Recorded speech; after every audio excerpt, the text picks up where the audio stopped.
Partnership is a relationship.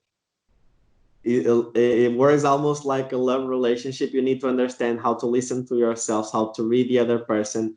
What does the other person wants for their life? What you do want for your life? And if it is compatible, because if it's not compatible, creating a name together and not enjoying, you are just going downhill, but you're not going up. You know what I mean? Sorry.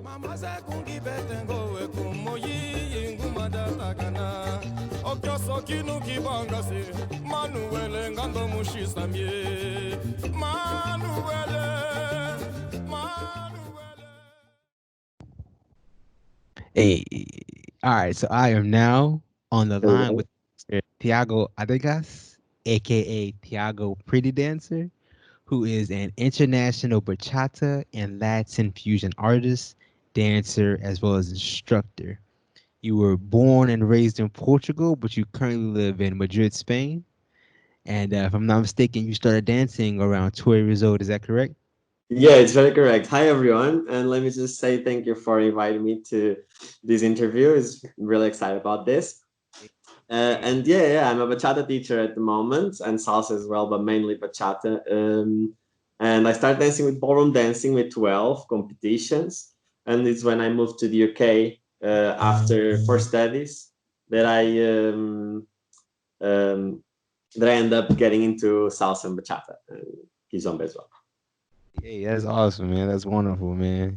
So, I guess a good way to start this interview out, man, I would be very curious to hear from you, man. Please tell me about, how was your childhood growing up in Portugal? What was that like?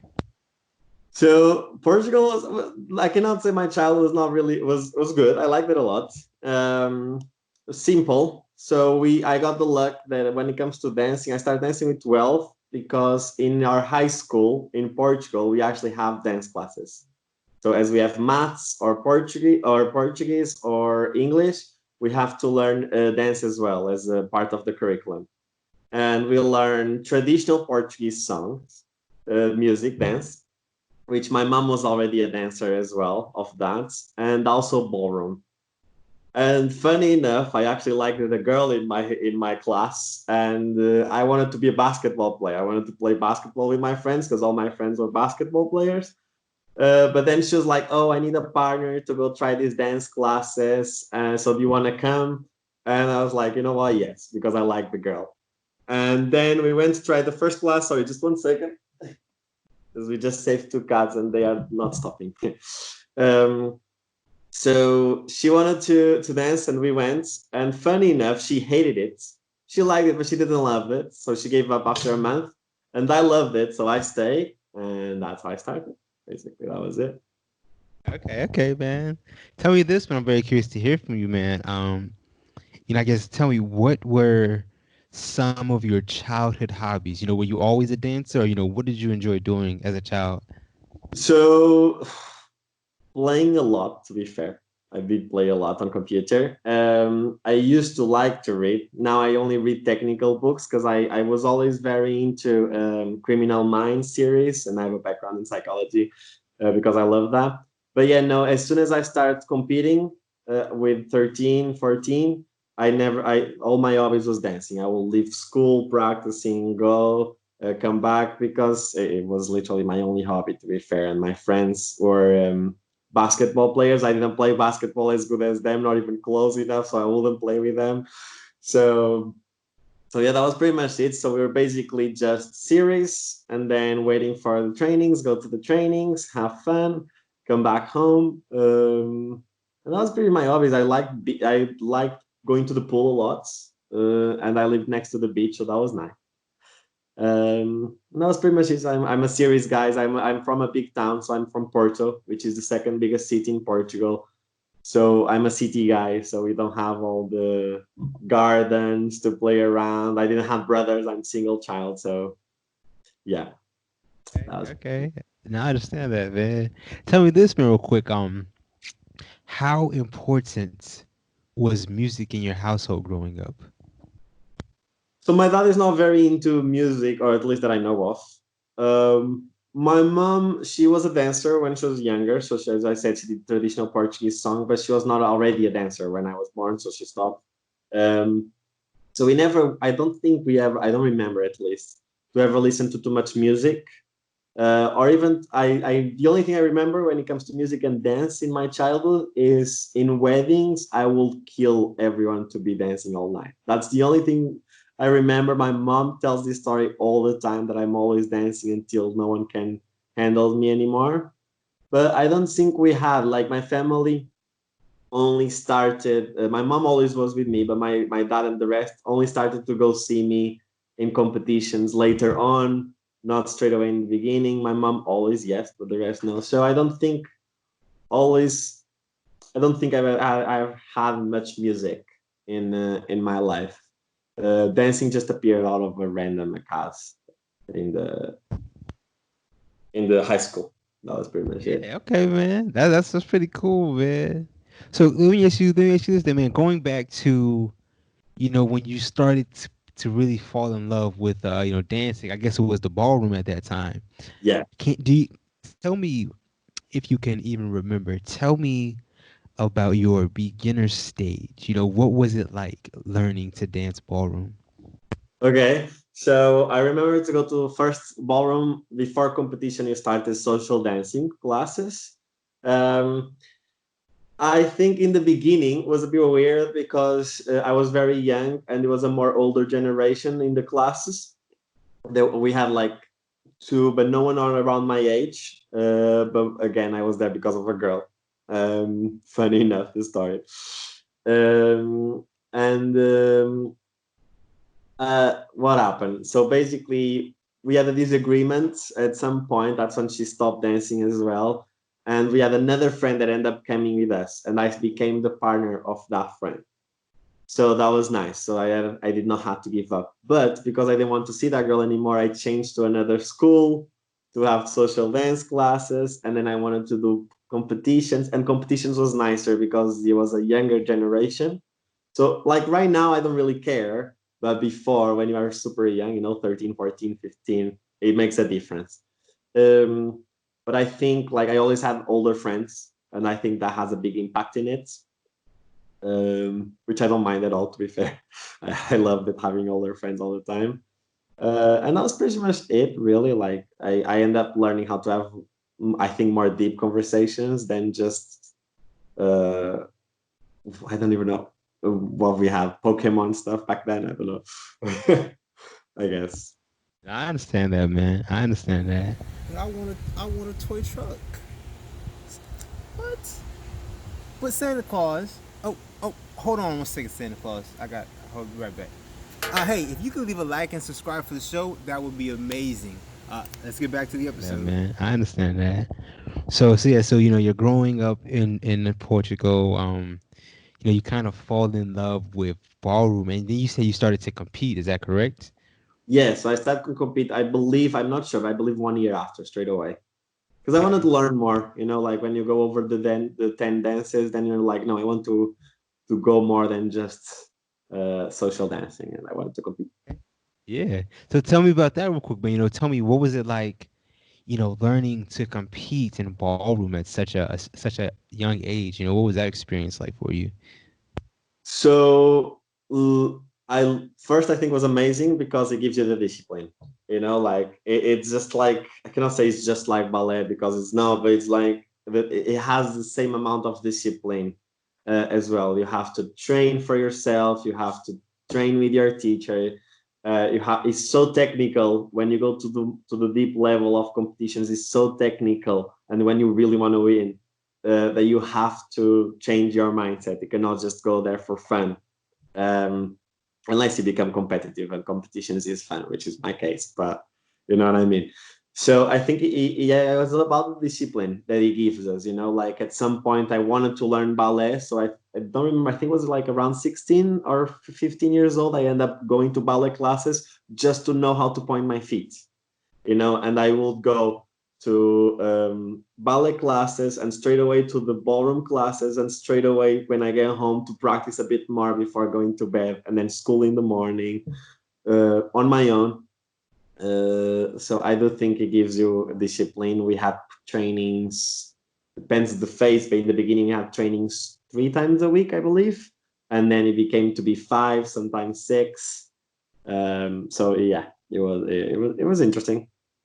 But I transport Let me that ask you. to bachata and salsa, which I think is good. Yeah, of course, you that that prior knowledge and experience. You're definitely able to translate that to pretty much your whole life. All the skills you obtained. But let me ask you this real quick, man. I don't know if you can put this into words, but can you? You said how much time you dedicated to ballroom, at that age. Can you put into words, I guess, what drew you to ballroom? Why did you enjoy it so much? Can you put that into words at all? Maybe I think it was the escape. So my high school was I only had friends that were girls. I never went too much with the guys. I had guy friends, but I jumped schools a lot because in Portugal the way it works in high school is when you have one class from 1 to 4th grade, and then you change fifth, sixth, and then you change again seven, eight, and then you change again, sorry, seven, nine, and then again 10 to 12. Those are the grades. And what happened to me is in the beginning, on the 1st grade, we were put into a school that was in constructions. So within the first four, we had to change places of school 3 times at least. And then the way it works is every time you have to change, if your residence of house is near that school, we all go to that one. So if you are in a class where people live in different places, they separate the class.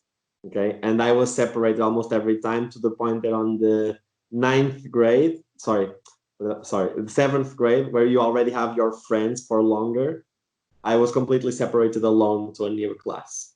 So you had to do friends really quick, and I think ballroom was end up being like a kind of escape, was something that I was really good at. Because I was not good at playing football. I was terrible at playing football. I couldn't play football with the guys. I used to jump ropes with the girls because I was bad at that. I did karate. So when it came to ballroom, it became the discipline was already there as well, but the posture it's already there as well. So the transition for me was really easy. I felt easy. So I think it was just more. I loved it so much because it was an escape, was something that I was good at, and everyone likes to be good at something. So yeah, that was pretty much it. More like an escape. I understand that, man. I definitely understand that. So yeah, so you're dancing, you start competing. Let me ask you this then, man. I guess what happens for you after you graduate high school? Do you go to university? Do you pursue dancing full time? What happens for you? So my two biggest loves was psychology, more into reading people and criminal part of side of psychology, and dancing. And when it got to the 12th grade, I had to pick or one or the other one. I did try to do both. There was a school that allowed you in high school to do both, but I was a year later for them because I found out that on the 11th grade, and you have to do that on the 10th. So they told me that I had to give up. I ended up not giving up on my high school.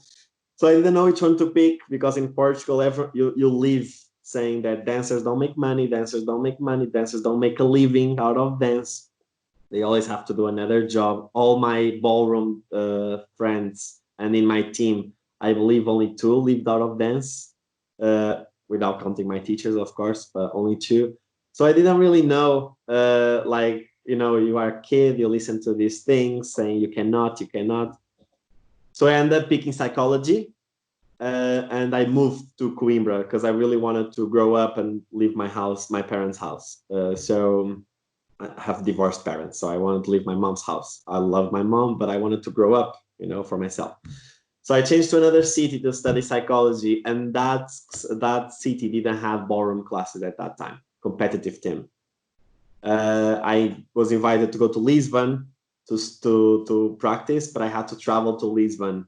I think it was 3 or 4 times every week, and it's like 2 hours and a half. It's a lot. It's a lot. So it wouldn't work in your first year of uni. So when I changed to university, when I picked psychology to study, I stopped ballroom and start contemporary dancing instead to try out because I was in love with So You Think I Can Dance, and that's how I started my contemporary dancing.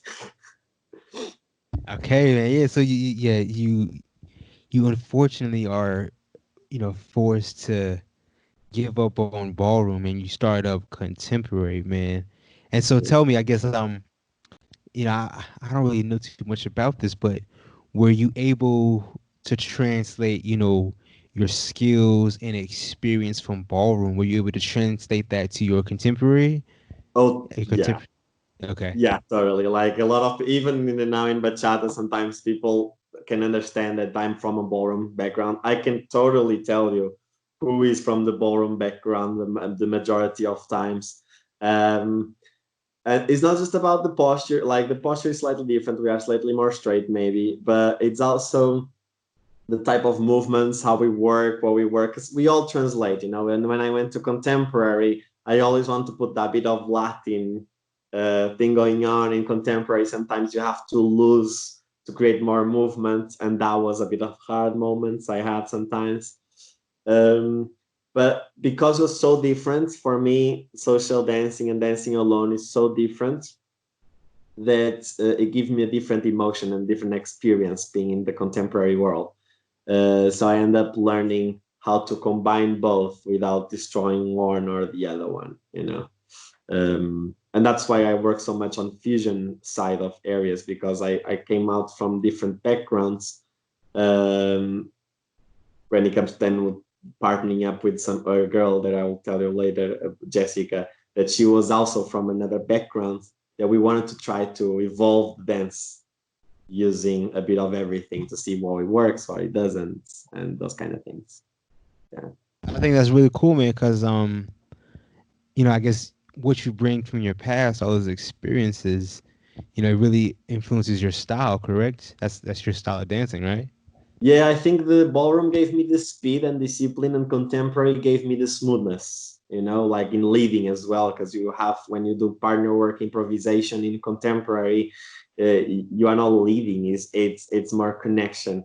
So it's not about me telling you what to do with my body, it's more about trying to have a conversation with you, you know, and that's how I, for me, social dance works. For me, it's not leading and following so clear, it's more reacting to one another. So I think contemporary helped a lot Oh man, for that's what I really do. cool.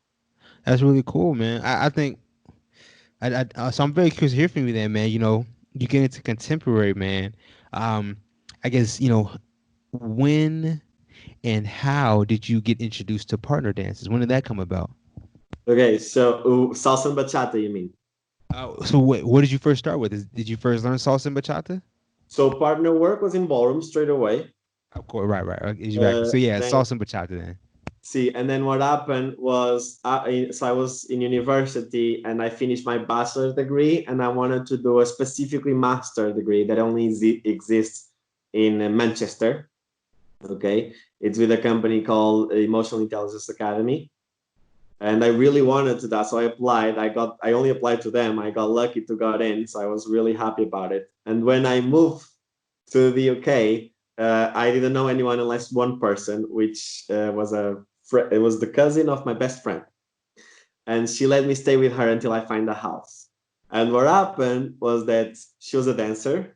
She was in a dance school, and her housemate was Jessica, my biggest my longest partnership in this world, in the ballroom world, in the bachata and salsa world.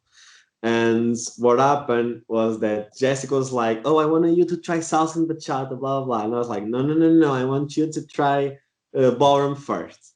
And then at some point we had a discussion, and she was like, "I'll try ballroom if you'll try salsa." So I went to a salsa class with her, and we never went to ballroom again. To be fair, that's what happened. Yeah. So tell me this, man. How old were you when that happened? So I was. Or what year was that? Either one. Let me think. So I got into university with 17, 18, 19, 20. So it was between 20 and 21, I believe.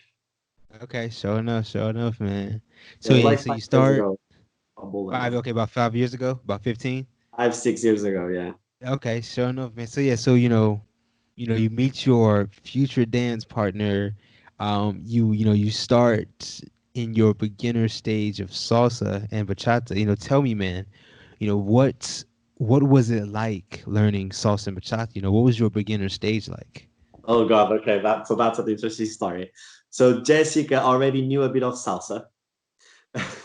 And what happened was that, by the way, for the people that don't know who Jessica is, our Instagram and Facebook is Jessica Latham Dance. Okay, just so people to know. But basically, I she put me into a salsa class, and the salsa that she decided to bring me was Rueda Intermediate. Yeah, Okay, that's and right. That's casino, yes. So for the ones who don't know, in Cuban. weather, someone shouts the names and you have to do the move. Now, bear in mind, I don't know anything about salsa. I knew the basic and maybe a turn, and that was pretty much it. So I got to that class and I absolutely hated it. Imagine coming from the contemporary and the ballroom competition, and you get to a class and you can do zero, like zero. I was like, you know what, Jessica, this is not for me. I hate this because basically I got there and how do I explain? They didn't even explain because it was intermediate already. So they were like, I would say, yeah, hello, she brought you to an intermediate class. Like that is terrible. yeah, like boom, like that. Okay. And so I hated it. I finished the class. Awful. As a follower, I could actually do everything because in ballroom I trained how to be a follower. But as a leader, which is what they asked me to, because I was a guy at the moment, still am a guy, sorry, because I was a guy. Uh, they put me as a leader, and I didn't know. Okay, so I gave up. I didn't give up. I finished the class. I went home. Said never again. Jessica says, no, you need to try again. You need to try again. Try one more time. And I was like, look, I will try one more time if you go to beginners with me. I don't care. I don't care if it's boring for you. You have to go for beginners with me. So she came, and I put myself straight away on the right of the teacher. So in the red, I put the teacher on my left. I got there earlier to make sure I got that circle perfect. So what happened is that I was literally dancing with everyone like this, looking to the teacher, right? So I managed everything because as a ballroom dancer, you end up being fast, so you can cope straight away with learning quick, but by copy paste. So I was literally copy paste. I was like, I didn't look to anyone. I don't even remember the faces of that class after the names, even less. So, but I managed everything. It was really easy. I didn't know the names, but I knew I could do it. So for a month, I went to that class over and over again, and then I did the intermediate. It was super easy. I just made sure I was on the right of the teacher until it became natural. And then we started doing the normal classes of normal salsa, pasos libres, how do you say, footwork and stuff. So we did everything. And that was pretty much it. And then I tried bachata. I didn't like really. I thought it was super slow at the beginning.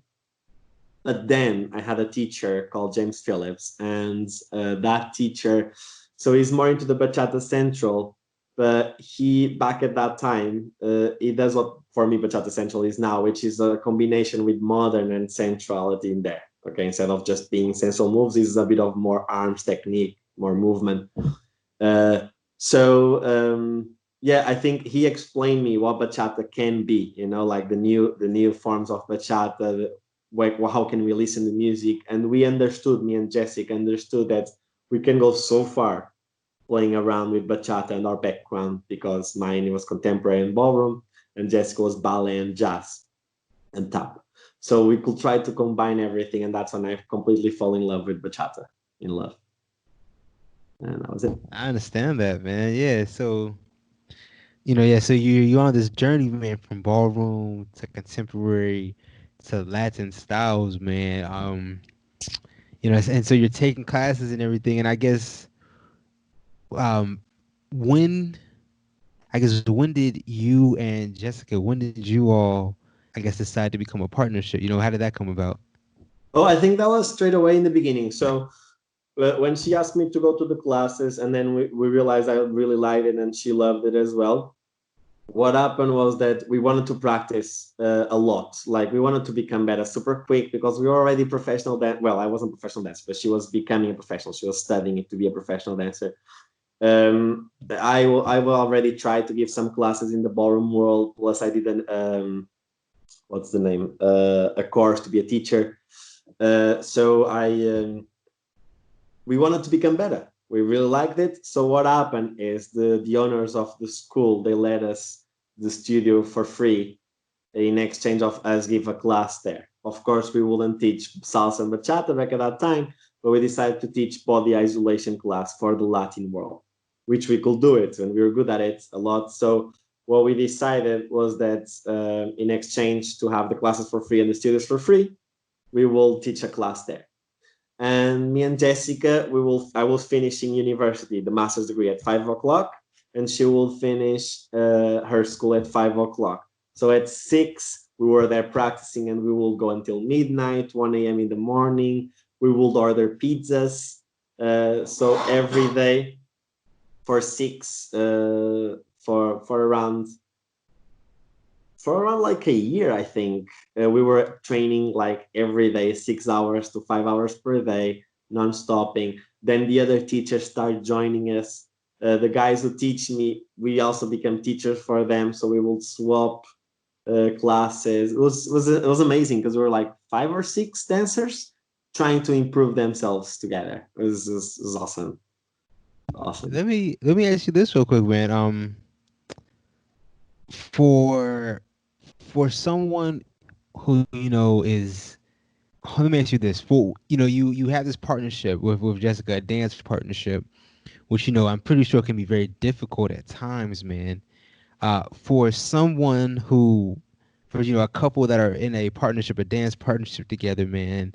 Um, do you have any, I guess, like words of wisdom or advice on how to best you know uh perform together? If you understand what I'm saying, like just how to best maximize that partnership, if you understand me. Yes, I think, and I hope Jessica agrees with me on this, but I think listening is very important between partners. So me and Jessica, we have luck that when it comes to the dancing, to dancing, to creating, we were, I think, it was super easy for us. Like we were super connected. It was more towards the business side that we had more fights. Like because at some point you want to compete, you want to have a living out of that at some point when you become a teacher and also an artist.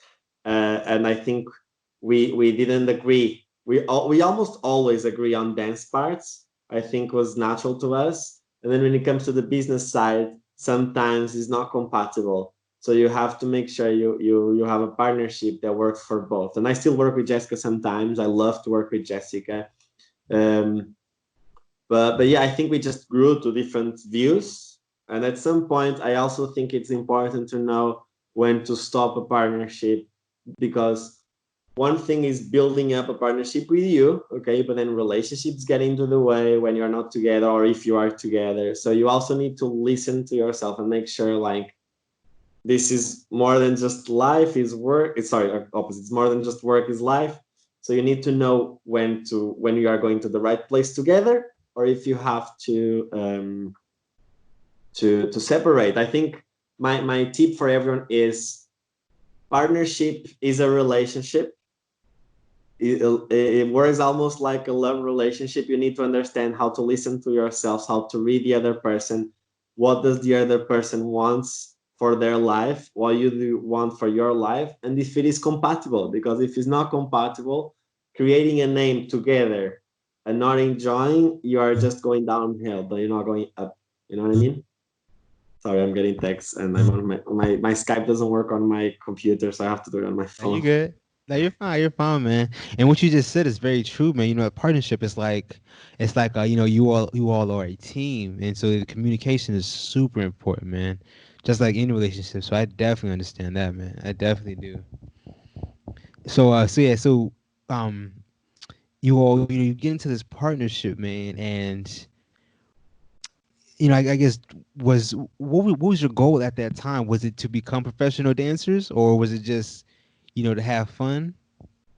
So I was very into my psychology degree. I still work a bit with, not as much because I don't have time, but a bit with my psychology degree. I still work, I still study. I don't make money out of it anymore, only randomly. If the previous company where I was full time, when they need an extra one, they will call me. Um, which I'm very happy about it. But because dancing takes so much time out of my life, I had to stop one and I picked dance. I don't think in the beginning we wanted to be, but then when we realized that we could be, we wanted to explore and see how far could you go. You know, we were still very young, like we were still 21, 22 when we started dancing together. Jessica's even younger, I believe 2 years than me. So we wanted to explore and end up, I think it was like a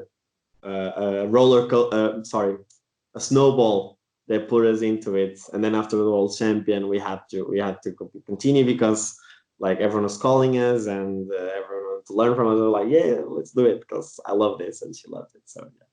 That's awesome, man. That's awesome, man. So let me ask you this real quick, then, man.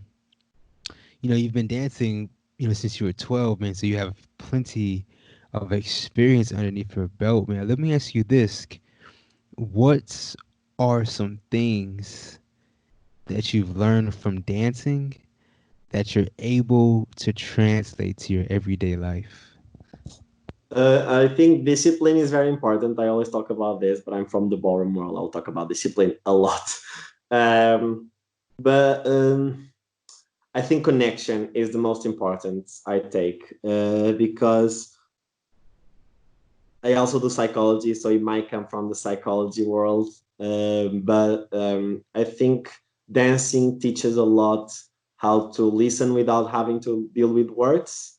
And if you can transport that to our day to day life, it works really well.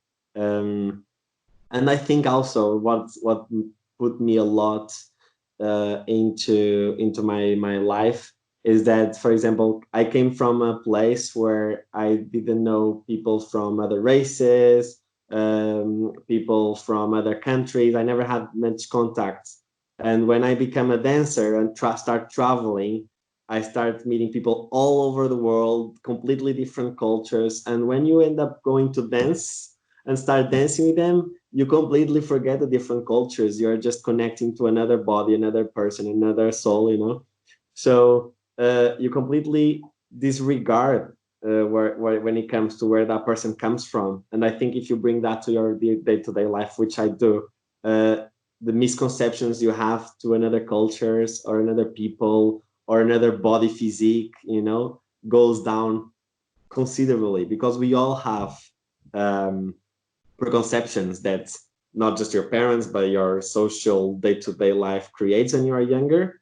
And if you don't have contact to difference, it's like, for example, being gay. I never met I knew him, I just didn't know they were gay until I was 17, you know when I realized and I end up have something with another guy and I didn't know what that was. I didn't even know that two guys could be together, and all of a sudden, boom, I got into this. And what now? Is this even possible?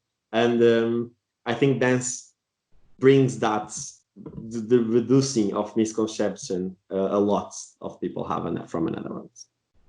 I definitely understand that, man. Especially when you speak of it, when you look at it as a form of communication, because I mean that's really what it is, man. That's Yeah. one way to look at it. And I definitely agree with that, man. Tell me this real quick. Tell me about and I guess this little thing you may have patented or come up with, but tell me about role rotation. Speak on that for me.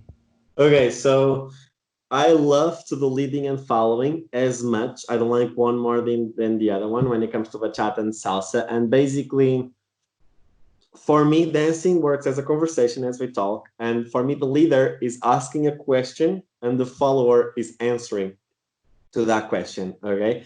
So what I realized when I start seeing bachata and salsa and social dance that way is that all of a sudden I was completely just asking questions without answering them because I was just leading. Okay. And then, so I started, let me just explain. I started following already as a ballroom dancer because I got the luck to have two teachers that made us learn how to be a follower and how to do lady styling to learn what the other person was feeling so we understand more the other issues that the other role might have. Okay. So I transput that into the bachata and salsa world. And because I believe that, it became to be boring for me just asking questions and not answering them. It was just like it's all about asking, asking, asking, and I wanted to have more like a conversation. And so I started to try these kind of things of doing both. At some point, it became super boring and still is for me. Spend entire night just doing leading or entire night just doing following. So I prefer people to ask me to do both, because I just it becomes boring, 4 or 6 hours of doing the same. And then I got lucky that currently is my boyfriend. I met Felipe Ramirez, a teacher from Spain, bachata and salsa as well. And what happened is that I already do it with Kizomba because it was easy, okay? But we started to create something where we were swapping. First, I came up with a game, which was in the breaks of the music, you swap. And then we just decided, no, well, no, let's make it way more free. Whenever the other person wants, takes over. And then it becomes like it really becomes like a conversation. There is a part of the music that I want to lead, and I'm giving more emphasis. I want to watch the other person reacting, and then all of a sudden that person, no, no, it's my time, and we don't even have to talk. You feel, you feel. And I don't know if I can say this, but I'm going to say it anyway. It's a bit like sex, but it's like one takes over at some point, the other takes over at some point. It's a conversation that happens, okay? But of course, dancing and sex completely different. Let me just say this. One thing doesn't involve the other one. It's just to understand communication, what I want to say with communication, okay? And that was pretty much it. So we came up with a name. We like the role rotation. There was already we try role reverse, but for us, role reverse is more like when the leader, the person that is majority, the leader tends to be the guys, decides to try to be a follower for the entire song. So we come up with role rotation because we thought it was the best name because we are rotating the role as we dance. So our demos, if you guys see our demos, is all like that. And I will say this, man. I've heard numerous dancers, preach about the benefits of learning to lead oh, and to follow. Can you put into words, what are the benefits of learning both roles? yes, I can actually, because I actually said this in an interview yesterday in Portugal.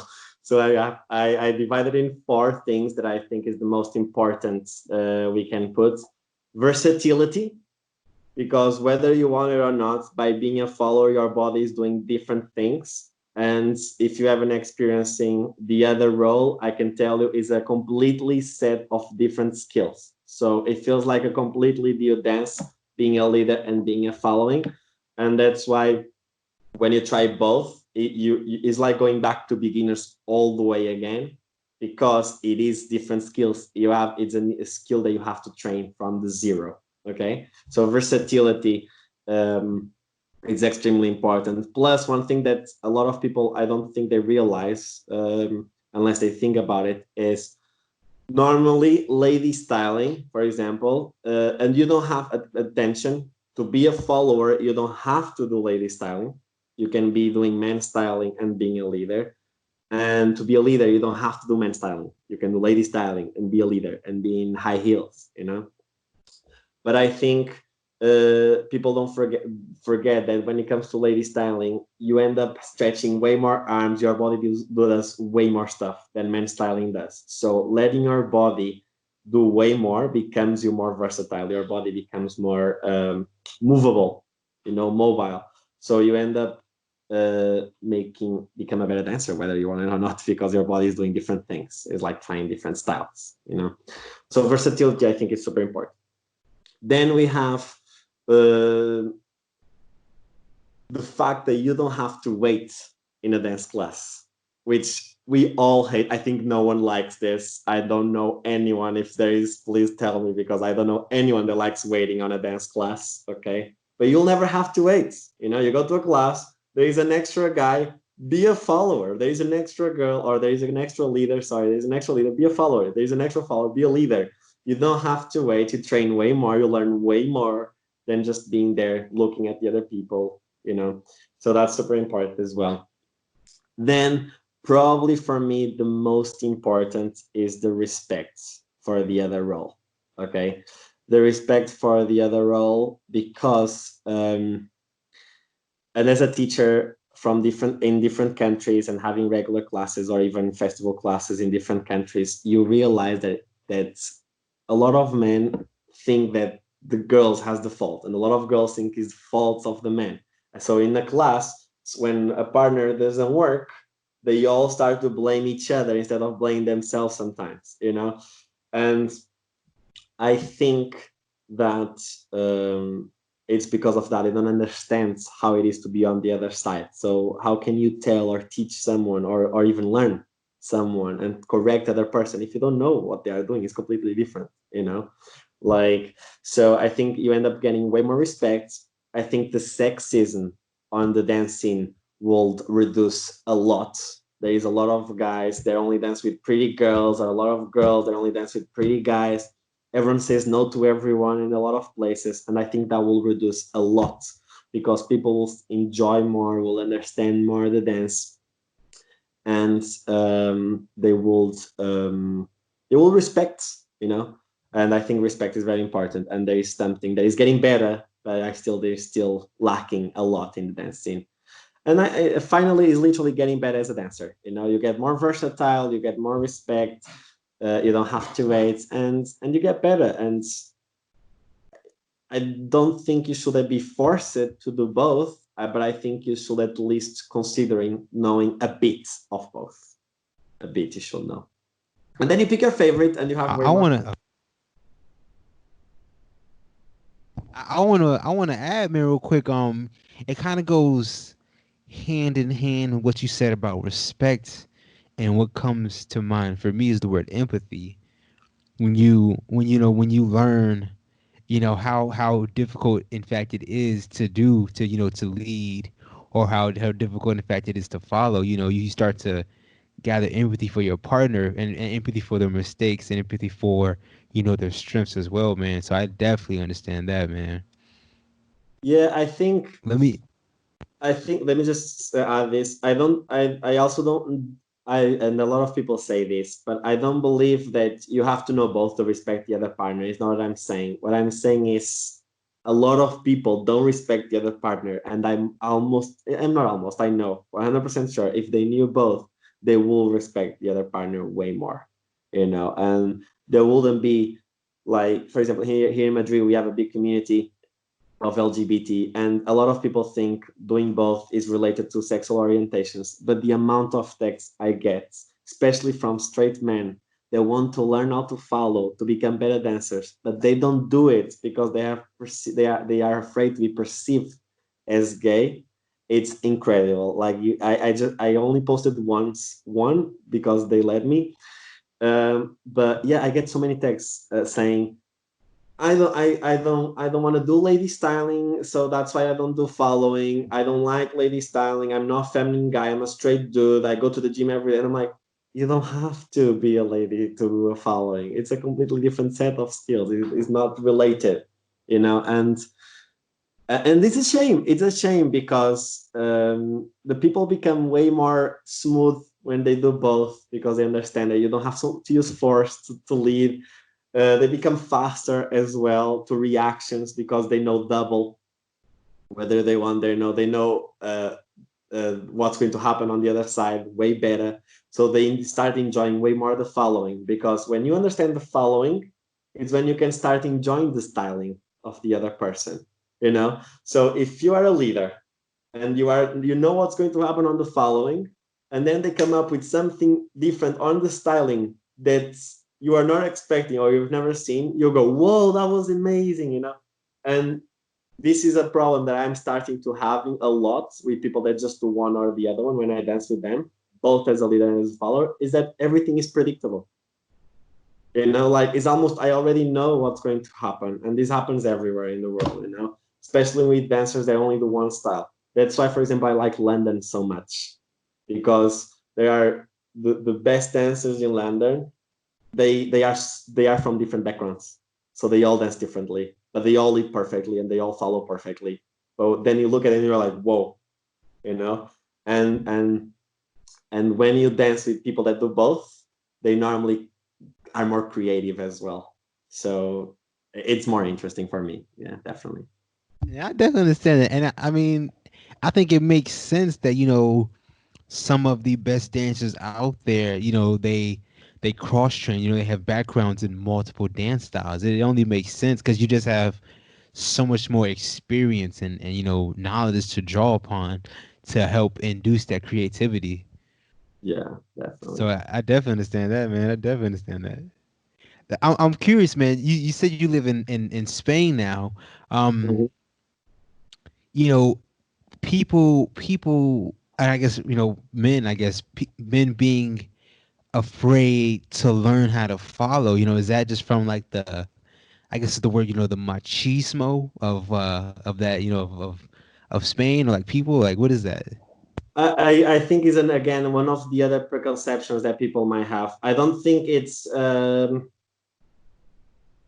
the more I travel, the more I realize it's not specifically cities, although it does change the city depending on the culture. But it's more about it's becoming to be more about person to person development. Okay, because I think the world right now, well, right now, no, because we are confined in the house, but the world is so traveling. Everyone is traveling that the cities become less from that city. Every big city has the cultures, different culture from everywhere.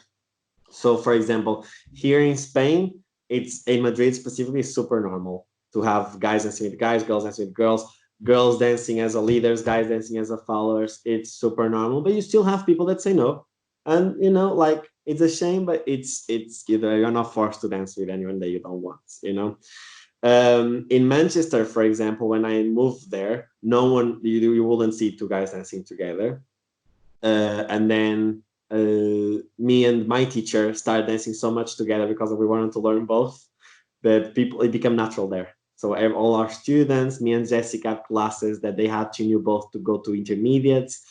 We realized that a lot of people with egos, when we made them change roles, the egos disappeared because they felt beginners again. Those guys are, oh, I'm too good to go to beginners class. And I always say, dude, I'm a teacher and I still go to beginners class to listen how the teachers explain, to listen to the problems of the people. You have to know how to take something from every class, whether you like the class, whether you didn't like the class. So I think is literally the preconception of each people, and then you have people that are afraid to be perceived as such things, and people that are afraid of being perceived of other things. So it becomes more intrinsic, I think. But I also said this yesterday in Portugal interview, which is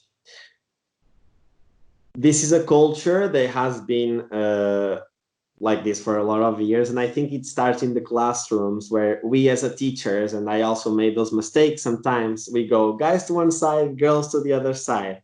Okay, and because we are saying this, these already fundaments, or let's it continue. Okay, so I think it has to start in the classes and go straight away and go lead. Whoever wants to be a leader, go to that side. Whoever wants to be a follower, and then if all of a sudden everyone wants to be a leader, you have to talk to them and explain that someone has to do a follower, otherwise we'll all wait. And that's, I think that's mainly it. We are fundamenting something that it has to start to change slowly, and that's why I don't use it. I go leaders to one side and followers to another side, and I still have guys to one side and girls to the side, but we start to see more girls wanting to lead and more guys wanting to follow. And sooner or later, the goal is to be completely free, and you do whatever you want that day. And I know I'm talking a lot, but let me just say one more thing, which is with Jessica, we realized when we had regular classes, I don't have regular classes right now, but when we had that, when they came from zero, teachers, the zero level, so beginners, first timers, if you put straight away some people leading one day and some people leading the other day, changing between days, um, for them is just natural. Okay, and then when they go to parties, they only see guys leading. They got confused, and I have to explain them later. But we wanted to try. We almost did an experiment with them. While when we get intermediate straight away, we had to like slightly not change, but open their minds to a new way of thinking.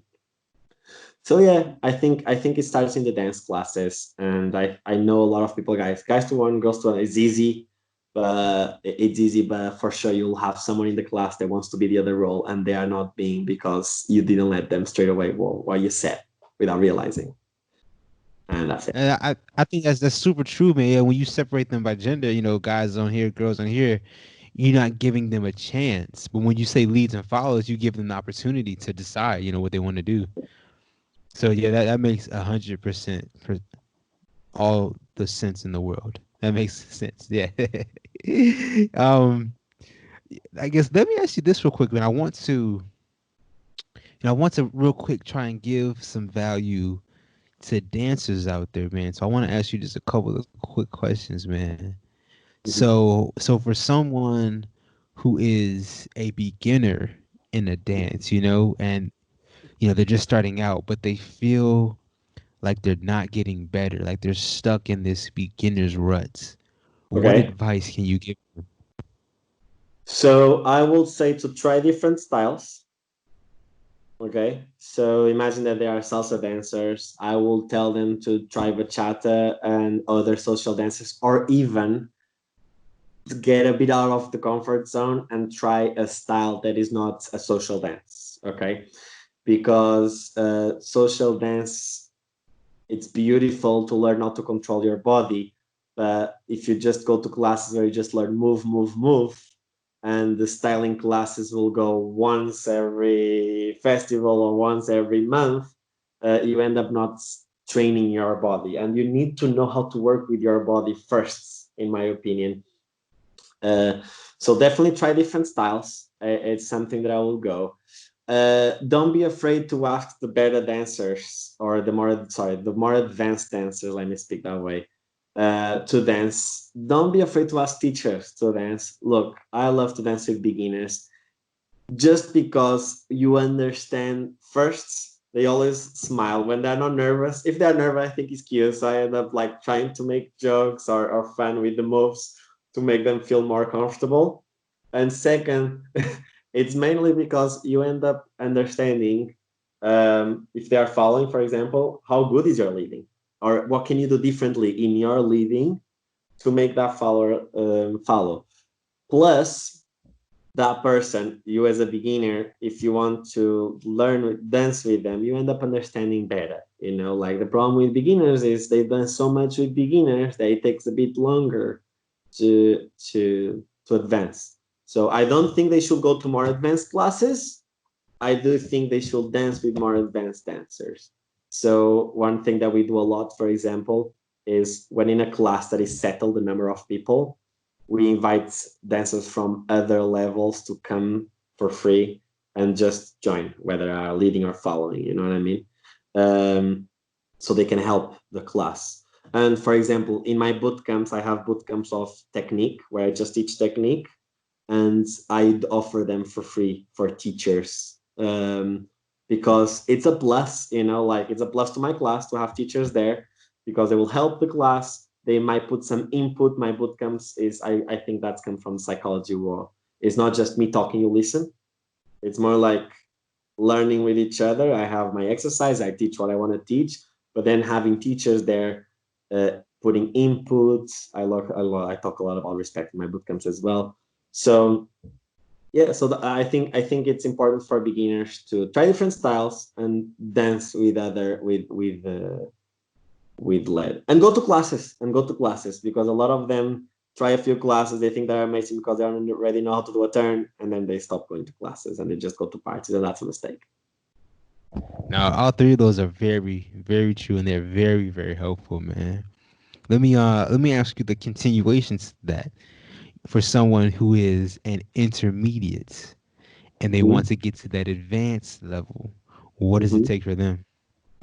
So I believe learning how to start. Bear in mind, when I come to intermediates, I expect for them to already be good at leading and following. Okay, like I expect them to already understand the dance, to already be able to have a dance, dancing with everyone and follow the majority of everything. Okay, or lead the majority of everything. Sorry. So I expect them to not do all the complicated moves, crazy moves that we come up with. Okay, but I think it gets to a point that to go to advanced level, you need to become better at your speed, at your control, and at your creativity. So my ideas for you to go from intermediate to advanced, there is even more important to try different styles. I think it's always good to try different styles. Okay. But I believe a lot that trying styling is a lot, like it's very important. So teams, how do I call, not professional, show teams, Performance. forgot what I call mine. Sorry, show teams, Performance or yeah, performance yeah. teams. Sorry, yes, thank you, Jesus. I just had a blank. I missed mine. It's been 2 years without one. No, I don't have time. But yeah, performance teams. I think they help a lot. Uh, and then I think collaborations. Like grab a friend and create yourselves a mini routine, a 1 minute to Instagram. Create a mini routine to Instagram. See what you can pull off. Okay, do classes and learn. One thing very important: start thinking and learning more about technique. When you start to listen to more, one thing that I feel like intermediates lose a lot sometimes is musicality, for example, and actually the theory.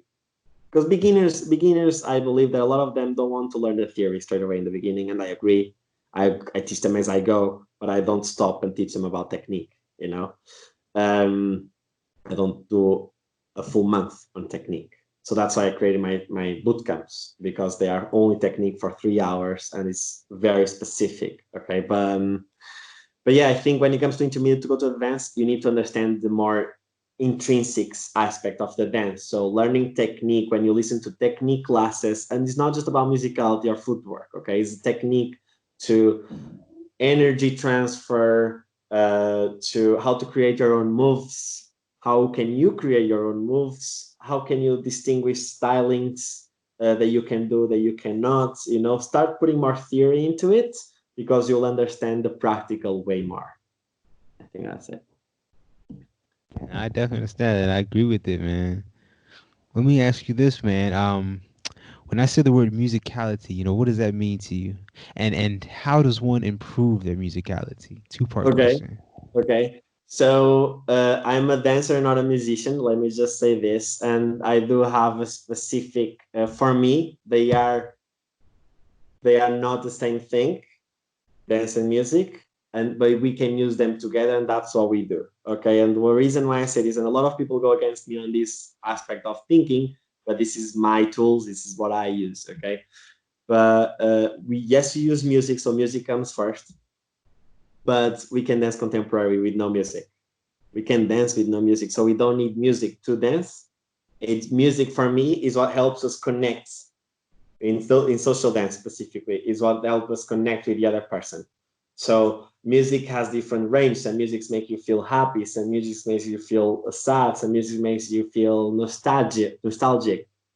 But it was very hard to find a music that for me makes me feel super happy and for you makes you feel super sad. Okay. But the truth is, when you dance, you might have been a good day, might have been a bad day, you might have been thinking about something that makes you feel a certain way. So the music makes the two different energies go more towards together. Okay. So how do you improve musicality? First is listen and let it feel, not just making numbers out of it. Okay. I know a lot of people think numbers, and I do think you should think numbers, but first listen to the music, so the energy of the other people goes more or less to yours, so you can connect better. Second, I think you improve musicality a lot by understanding how can you predict the breaks by counting the eights, the 32 times, because almost all the musics hit the same pattern. So I think that's super important. Then, for example, I use a technique that is, if the music is more grounded level, we dance more low. But if the music is more high pitch, we dance more up. Okay, this is a technique that I use to create some dynamic in the dance. So the dance is not always like this. One thing that I feel a lot is, and when I first moved to Madrid, when I didn't know anyone, so I just was everywhere random. People are invited first, right? What I realized, for example, is everyone was amazing, but everyone danced the same way. So I was dancing with everyone, and it was always the same dance. And I was like, after 10 dances, you're like, bring me someone new, like. And when I started meeting the people, I knew who was different and blah blah. So I started dancing. I dance with everyone, but when I need a relaxed break and I need someone that will give me more power with some specific music, I know where to go. So yeah, I think understanding musicality is super important. I'll be honest, my how do you say, my hearing my is not that good when it comes to understanding. I understand all the instruments, but identify it all the time straight away. I'm not the best person doing that, and I'm very honest about it. But when it comes to read about it, yeah, okay, like understanding the instruments, the majority of the instruments, or more important for the dancing, because I'm more way towards the dance than to the music.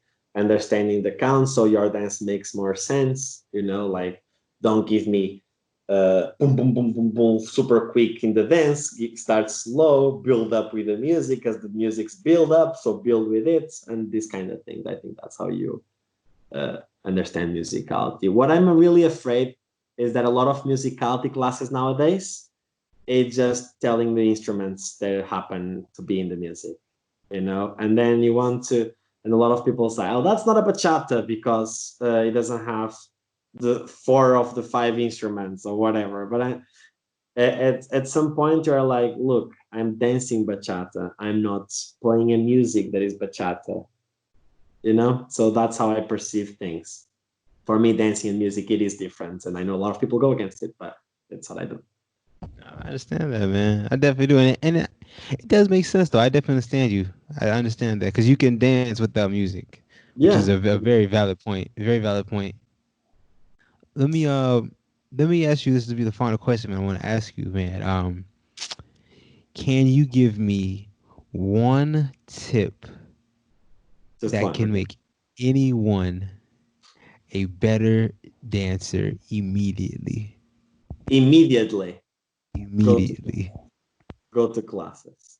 There are no immediately when it comes to be a better dancer. There is no miracle. There is no Obelix and Asterix spot where you fall into and you come up amazing. There is none. I'm sorry. Even the naturals have to practice. So, and I'm not a natural at all. I have to practice a lot. But no, I don't think that if you want a tip, there is no miracle tip. Go to classes, learn, see videos, and Yeah, that's perfect, man. That's perfect, though. Stay consistent in practice, man. That's perfect. Hey, Tiago. At this point, man, I really want to, thank you for taking time out today to talk to me, man. thank you for inviting me and for following my work. Because it's good. It's part. Hey, Thank hey, you. of course. I saw you dancing, so I know I had to have you on the show, man. Yes, and thank you so much for doing so many interviews. I realized that you did more than 100 already. It's crazy. That And is correct. and yeah, thank you so much, because like it's important to have this kind of interviews. Like yesterday was the same. We had a lot of people commenting on how to be a leader and a follower. It was actually together, and there's actually a debate with me and another person. It was super interesting, and I think it's important. People need to start talking more, not just go out and dance, because a lot of people feel bad sometimes when it comes to social dance. Like I have a lot of students that come to my classes and say, "Oh, I feel like no one wants to dance with me," or "I feel like guys don't dance with me because I'm short, I'm fat, I'm thin, I'm whatever." And I think these conversations, it's what helps that evolve and finish. So thank you so much to you and to your work. Hey, bro. It's people like you that make it worth it, man. So real quick, let me ask you this, man. I know times are kind of crazy right now, man. But do you have any events, anything that you want to plug, let people know about? So I have American Event was canceled. We have a Dig to Bachata festival in Berlin that was changed to next year. We have in September, was in May, but we changed to September, and that's my boyfriend's actually festival. Is right here behind the camera. It's festival called Imperial in Toledo. So it's we put it in September. Hopefully everything is going to happen. So go check it out on Facebook. It's called Imperial. Um, it's Salsa Bachata. Kizomba is going to have to work as well. So it's going to be fun. What else? And then we have, so I was traveling to Austria. I was trying to have regular classes there, and we did some with Kids Bazooka School, but we had to finish because there is no planes right now and stuff. So me and Felipe Ramirez, we created a course. It's all solo stuff for the people that are alone in the house. If you have a partner, you can learn, of course, but it's not partner work. It's a solo stuff where we don't teach just challenges or styling choreographies. We teach technique. We divide it in 5 blocks, and you have musicality block and footwork. You have styling block divided in upper body and lower body. Fundamentals is 5 blocks. And spins. You have a block on spins as well, and then you have extras. So if you want to go, it's called Bachata at Home. It's our mini block made right now with this background as well. And that's it. If you're interested, just let me know on my page, Pretty Dancer and Tiago PrettyDancer. That's it. Yeah, you kind of said it, man. But real quick, let people know exactly, how can people get in contact with you? What's your Instagram? What's your Facebook? What's your Twitter? Be exact, please. So I'm trying to have Twitter, but I haven't put much focus on it yet. I know in America it's a big thing. I really want to try it out, but I still don't know how that really works. But Instagram, Facebook, and YouTube, it's Tiago PrettyDancer. And you can see there my story about why I call myself Pretty Dancer, because it wasn't me, but you can check it out in my videos. But yeah, that's it. Tiago PrettyDancer at gmail.com. And then all my platforms is the same name. So you can just check it out. Hey, when I upload this, Tiago, I will make sure, I put all your contact information in the details, man. I got you. Of course, man. Of course, man. So yeah, Tiago, like I said, man, thank you so much for taking time out today. Is there, do you have any last words before we close this out, sir? Yes. So any last word for all the bachata, salsa, or even other styles of dances? Keep going to classes. Be respectful, and if you don't agree with a lot of things that I'm saying, bear in mind that it's okay. And I'm glad that no one agrees with everything, because the important is for you to open your mind to different ways of thinking and different ways of dancing. And the importance is respecting. You don't have to agree, but you have to respect it and just be okay with dancing with everyone, and stop saying no so much. Like, it's not no one liked it when you didn't like it when people told you no. So why tell to the other one? It's 3 minutes. You might have a surprise that you are not expecting, and that's it. Have fun and stay safe at home. I love it. I love it, man. Tiago, I think that is a great way to wrap up this episode of the Two Left Feet podcast. Thank you so much, man. Thank you. Thank you so much to you. Yeah, no doubt, man. Take it easy, Tiago. Bye bye.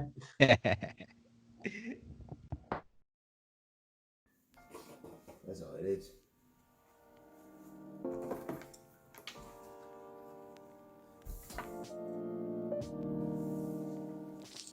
Hey everyone, if you made it this far to the end of the video, I want to thank you so much. My overall goal with making these interviews and these episodes is to give a voice to dancers, to give them a platform to speak their story. So if this is of value to anyone, then that means the world to me. My overall goal is to give value to the dance community. So if you find no value in this, then I urge you to please let me know where I can improve on. I truly want to, just give value and content to the dance community. So please let me know how I can improve, where I'm messing up, because to be 100% honest with you, I'm learning along the way as I do this. I truly am. So to be able to interact with the dance community, it means the world to me, because it gives me feedback and it lets me know what I'm doing right, where I can improve upon, what I'm doing wrong, which I feel like might be more important. So please, if you all could comment and just let me know what you think, it means the world to me, because that feedback just helps me improve. So please comment as well. Please like and subscribe. That means a lot as well. But I want to say thank you so much for just watching this, because it means the world to me. I want to take you on this journey of the Two Left Feet podcast. I'm very excited for it. So once again, thank you so much.